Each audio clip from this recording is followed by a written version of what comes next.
I'm talking to Colette Melanie from the European Commission, and she's in charge in the digital part, because there's a lot of differences in the European Commission. If you saw, the energy sector is not being managed by one commission, but by different groups in the commission. Yeah. First of all, the Commission organisation has changed since the end of last year, and I think the commissioners are being more joined up actually in their portfolios.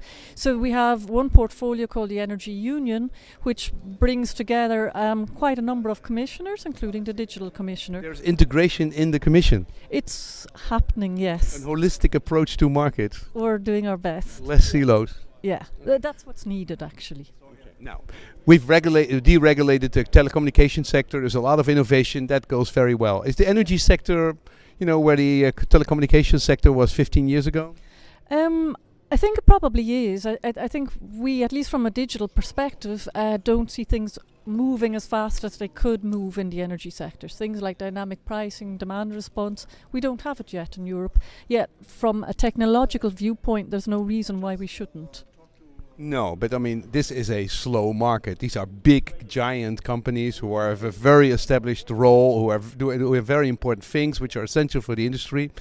Do you see other countries moving in Europe and outside Europe in a much faster speed? Not really, to be quite honest. I think in parts of the US they do have dynamic pricing and have had it for some time. Yeah, but their infrastructure is really old. True, yeah. Badly maintained. Well, I won't comment on that. Okay, well, but I mean, that's true. There are pockets of innovation depending on who basically bought them and what kind of VC. If you look at the approach of the Commission, we are going through a regulating for a change time. Are they going to regulate it first and then try to initiate change themselves, or are they basically, riding the bull while it's changing? Well, in the Commission we do talk about better regulation nowadays, and that means, in essence, putting in place less red tape, not resorting to red tape first off, but trying to let the markets sort themselves out and then intervening if need be. Yeah, so opening up the markets and being a force of change instead of basically keeping the status quo. Exactly, yeah. Yeah. You're forcing us all on these smart meters. We got basically the order, the Dutch, to get all the smart meters installed. We're now in the process of doing that. How are the Dutch doing in the energy market change from a digital perspective? Wow, I don't know if I can. I don't know if I know about every single member state. Can you tell me more what you're doing in smart meters? Well, we just have everybody has to have a smart meter by in 2018 or something like that. Yeah, indeed. That's what there was a directive actually from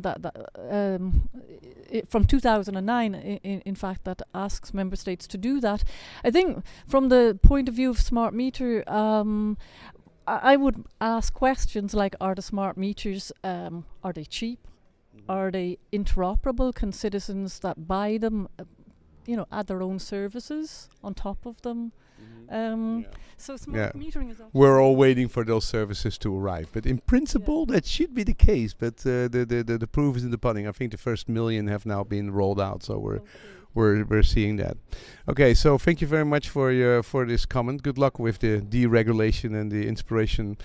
Your previous boss was Nelly Kroes, right? He was your. So how did you do as a Dutch woman in the digital sector? I'm getting a very very diplomatic answer here. You are, yeah, yeah. No, I think she concentrated a lot on telecom. I would say that there's still quite a few issues in the telecom arena to be. She was quite struck on that one. Yeah. I think is one of the big ones, and that indeed took a lot of her energy. Yeah, so she didn't do much in energy, even though she's from Rotterdam, and it's an important part. It was an important part of her background.